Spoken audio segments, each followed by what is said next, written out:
Yo, what up? It's your girl Joy, the Hip Hop Parathon, and welcome to the rap session. Okay, so this episode we will be discussing the moon opposing Neptune and Saturn. Okay, it's going to hit Neptune first and then dip on over to Saturn later in the evening. This will be on Monday, June 22nd. Okay, it's a lot of air going on, lots of Libran energy. Okay, and so we're going to explore that and break that down. So let's get started. All right, so as usual, we are using the Astro Soul Oracle deck. Okay, so let's see. The moon in Libra will oppose Neptune in Aries on Monday, June 22nd at 1:07 a.m. Eastern Standard Time. Now, this opposition will be in 4 degrees, okay? 4 degrees, okay? The moon is at 4 degrees and Neptune is at 4 degrees, okay? So that is how we are flowing, okay? The moon rules Cancer, Neptune rules Pisces, the Libra is ruled by Mercury, and Aries is ruled by Mars, okay? So let's get into the moon first, okay? So the moon, one of the attributes is emotional conditioning, okay? Essentially, how your environment raised you emotionally. Like, how do you deal with your emotions? Do you deal with them at all? Okay, or do you just let them flood out? Okay, essentially, of course, that is about how you were raised. Okay, mother. Okay, and the moon is also about the fear of rejection. Okay, and how and where we seek to have loving experiences. Are you seeking loving experiences from healthy outlets? Are they unhealthy outlets? How do you go about getting your need for love and acceptance met? Okay. Bad behavior, good behavior. Is this something that you do? Do you throw a fit? Like, how does that work? Okay. Libra. Libra is the stage of life between the ages of about 26 to 35. So essentially, you're new in the workforce. You're establishing yourself as an independent person out in the world. You are an adult, essentially. Okay. Libra energy tends to draw people out, okay? Engage them in conversation, okay? That's because Libra energy is interested in others. And when I say interested, it doesn't mean that you want to get married. It has nothing to do with romance, okay? It just means, oh, this is interesting. I'd like to find out more about it so I can essentially judge. But we'll get there. Okay, just make my own deduction. That's all. Libra energy is also very friendly, nice, charismatic, affectionate, kind, but more importantly, inviting. That's why I said, Libra energy draws people in. Okay, Libra, we know, is ruled by Venus, so it's about what? The attraction. Okay, Libra has the energy to draw people in, to attract people. Okay, you're just so inviting. Okay, opposition is that of a Libran quality. So essentially everything that I said just now, boom, what's the word, is associated with the opposition as well, including duality, balance, complementary. That's what the opposition is. They complement each other. Okay. But air is needed to ignite fire, like literally in real life. You can't have a fire without oxygen. Okay, so consider the air that lights the spark. Okay, so essentially this is rationale over impulse. Okay, the Aries energy, the fire energy, that will be the impulse. Basically, I'm gonna think about this and basically rationalize, like, all right, we don't need to be doing that. Let me pump my brakes. The rationale is the control, okay, over the impulse. Okay, Oppositions are also about linking up to collab. Like, let's get together. Let's do something. We should have lunch. Oh, what's the Kiki and Sierra, girl, dang, I can't even think of it right now. But y'all know what I'm talking about. Kiki Palmer, talk about Sierra. Like, we got to get together, girl. All the things. That's the vibe. That's the vibe. Also, an opposition is mutually beneficial. Both parties can benefit from this collaboration, okay? But the thing is, like, Aries is like, who gonna check me, boo? Aries like me. That's me. That's my job. That's what I'm here for. To keep you in check. Okay, to make sure you don't do nothing that's gonna get us in trouble, making no mistakes, because Aries energy is prone to mistakes because they act impulsively. Okay, so Neptune, Neptune de-selfs, D-E-selfs, it's like you go unconscious. Some people say, like I'm a Pisces or whatever, right? So people will say, oh, well, you spaced out. Like, are you here? Like, where do you go? Like, we definitely space out, but it's almost like when you de-self, it is just to avoid making hard choices, hard decisions. Don't like to do it. Okay. Don't like conflict. Gonna avoid it at all costs. Okay. And so the avoidant behavior, you're basically like on autopilot, kind of, sort of. And so you're just unconscious. You totally block out all of the BS just because you don't want to deal with it. It is a problem, but you just don't want to deal with it. It's like the meme of the little dog sitting in the room of fire. Okay. So Neptune also denies reality to avoid responsibility. Everything I just said. Okay. They are procrastinating because they don't want to deal with it. Okay. Then they become passive and helpless. And then at that point, you letting it go too deep. So now you just surrender. You giving up. And it's not, what is it? Let go and let God. Is like, no, I'm just going to surrender to fate and end up becoming the victim. That's literally what happens, because Neptune Pisces energy is very prone to being taken advantage of. Okay, we'll get into that. So essentially the energy between the moon and Neptune, just generally speaking, is about elusive feelings, maybe a mother that was victimized, emotional drowning. The thing is, with this contact is very good at feeling the feelings, but not so good at understanding the feelings. Okay. This is the understanding and the feelings, but this is you feeling the feelings and drowning in the feelings, but you don't understand. You don't know. But luckily we have all this Libra energy to help us deduce, those feelings. So, Aries. I'm about to say, dang, I feel like I'm going so fast, but that's okay. Aries is a stage of life from 0 to 18 months. So from like birth until a year and a half. Okay. Aries is directly opposed to cooperation because Aries is 1, Libra is 7. Okay. They're literally across the board from each other. Let me get my little handy dandy wheel. Okay. Aries, Libra. They are diametrically opposed one another, natally and in this placement. So we're kind of getting a little support here. Okay. Excuse me. But Aries conflicts with authority. That's the Capricorn Earth energy. I just had to throw that out there because it is going to come up with the Saturn reading, obviously. But Aries is just like a reserve of physical energy. Okay. The potential, you're just waiting to release, or unleash or whatever. Because you know why? Aries sees something, is just like, oh, I can do that. At least try. Nothing beats a try but a fail, right? And that is what we don't want. The rejection.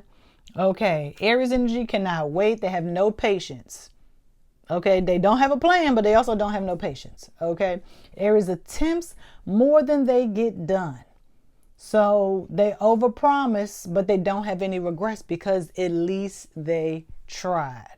Okay, because they're so fearless. They have this courage about them. Well, Aries energy has this courage. Like, let's just try. What's the worst that could happen? Don't know, not even think about the worst that could happen. It doesn't even matter what the worst is that can happen. I'm going to try it because that's what life is about, to live and experience. Okay. And so Saturn, let's bring Saturn in. Okay. Saturn is ruled by, well, Saturn rules Capricorn. And like I said, right, Aries does not like conflict. Aries does not like authority. So this Aries energy is trying to break free of these boundaries, these limits that Saturn has put upon it. Okay, so let's get into Saturn real quick. Saturn is essentially success overcompensating for the fear of failure. So I have to be successful because I am so scared to fail. That I do not want that. I do not want that whatsoever. Okay, there is pressure to be successful, whether it's internal or external. Okay, because if the Saturn energy is overcompensating for a failure, it's because failure is seen as a delay, some type of limitation. There is a block or an obstacle, like I am deficient in some way. And so that is an insecurity. Like if I'm not successful, something is essentially wrong with me. Okay. It is hard for Saturn to change. Okay. And when they don't, it results in things like depression, guilt, isolation. Then they fall into despair and sadness and all the things. Okay. So let's bring in Saturn and Neptune. Oh, well, Saturn, I didn't say. The moon opposes Saturn at 7:07 p.m. Okay. So the moon is going to oppose Neptune at 1:07 a.m. and then the moon will oppose Saturn at 7:07 p.m. Libras, the seventh sign, seventh house. Okay. 4 degrees. Saturn and the moon are meeting at 13 degrees, 17 degrees. I'm just on all these sevens. Okay, it's the divine number, God, source, Allah, universe.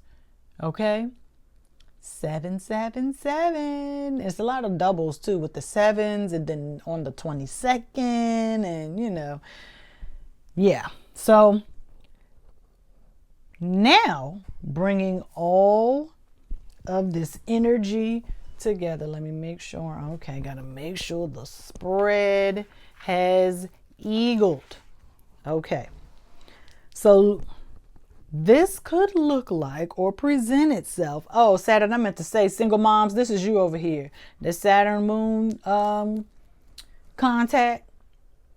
A lot of times mothers are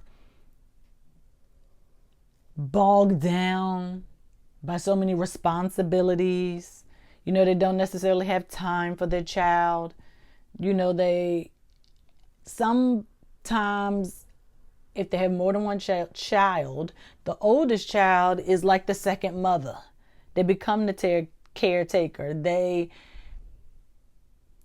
watch their mother's behavior and they make adjustments, to make sure that the mom is safe, comfortable, okay. Okay, so back to the focus. I did want to throw that out there. So mom or motherly person, okay? Even if you're a guy watching this is not necessarily about your mom or your wife or whomever. Maybe you have an older sister, okay? It's about womanhood in general, okay? Girlhood, feminism, okay? I know y'all don't like that word, but I'm gonna use it, whatever. So here we may have someone who is working very hard to take care of their responsibilities, i.e. the home, the children, but they may lack empathy. They lack understanding about their child. Oh wait, hold on. Okay, let me rephrase that. There could be a woman in your life, okay, and you may not understand her emotionally. There could be some type of emotional block or a wall, because with Saturn, the bigger the insecurity, the bigger the wall. And so it's harder to break that down, okay, to get through to the heart because it's been essentially cemented in this rock, okay? And so the Aries energy is just like, oh, I can bust through that wall. That's easy. What do you mean? Like, I can break down those walls. Okay, I'm fearless. I mean, what's the worst that could happen? Don't even know. Haven't even thought about it. Okay? And so, if you see any signs of DV, please get some help ASAP. I will save that. Say that. But there's a woman, and you may not necessarily understand her feelings, and that is likely because she may not be able to understand them enough to communicate them to another person, because there is why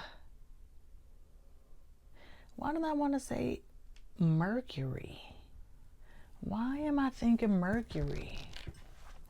Let me see something. Mercury is, because Mercury is just at home in Gemini. Mercury ain't doing nothing. Mercury is in Cancer, that's why. Okay, Mercury is in the sign of the moon, so that's what it is. Okay, that's where the communication is coming from. But sometimes it's hard for people to explain or communicate their feelings, and it's not because they don't want to. I mean, they just don't have the verbiage.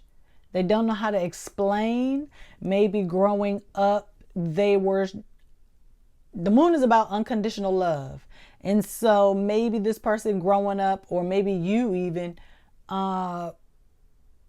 your love from your parents or whomever came with conditions. Only if you are successful at school, I will show you some type of loving feelings or connection. I told you earlier, okay, how and where we seek to have loving experiences. Do you get praise from academic success? Do you get praise from career success? Like, where does your love and praise come from? Right? Do you only get it if you are intimate? Like, what is the context? Okay. And so you are going to have to think deep. Wow. Like, how was I conditioned growing up to give and receive love? Right? Did I have some type of emotional development that was delayed because I had to be the second parent, take care of my siblings because I'm the oldest of however many kids in the house, and maybe my parent was a single parent and I had to be the second parent? Like, did me having to grow up too fast with a lot of responsibility delay my emotional development? And now, because of that, do I avoid, okay, my own feelings. I can feel them, but do I avoid trying to understand the root cause of said feelings and emotions? Okay. Okay. But the Aries energy said, don't worry about that. We're going to break that down. We're going to break that down. Because right now you got the courage. Okay. I can do that. I can break that down. But you got to cooperate. You have to be willing. Okay? You have to be willing to compromise both sides. You're going to have to give a little to get a little. Okay? Okay? Boundaries, you're going to have to let them go a little bit. And once you're going to have to, you're going to have to break this wall down a little bit. Okay, whoever this Aries masculine type energy is, because that's the only masculine energy up here. Neptune is rules Pisces. That's feminine energy. Okay, Moon, Cancer. Let me see. Cancer is feminine. Capricorn is feminine. I say that for Saturn. Okay, Libra is masculine energy. So the signs are the masculine energy. Okay? That is where you're going to get the action. This is what we're going to do. Okay? We're going to solve this. But you are on the other side. You have somebody trying to break down the wall, but you also have to be willing to break down the wall. And I would say Saturn, this authority, could be a therapist. Okay, authority isn't necessarily somebody that is in charge or in control. And authority is sometimes just a what do we say at work? Subject matter expert. Okay, you with me? All right, y'all. Hope this was good. See you next time. Peace.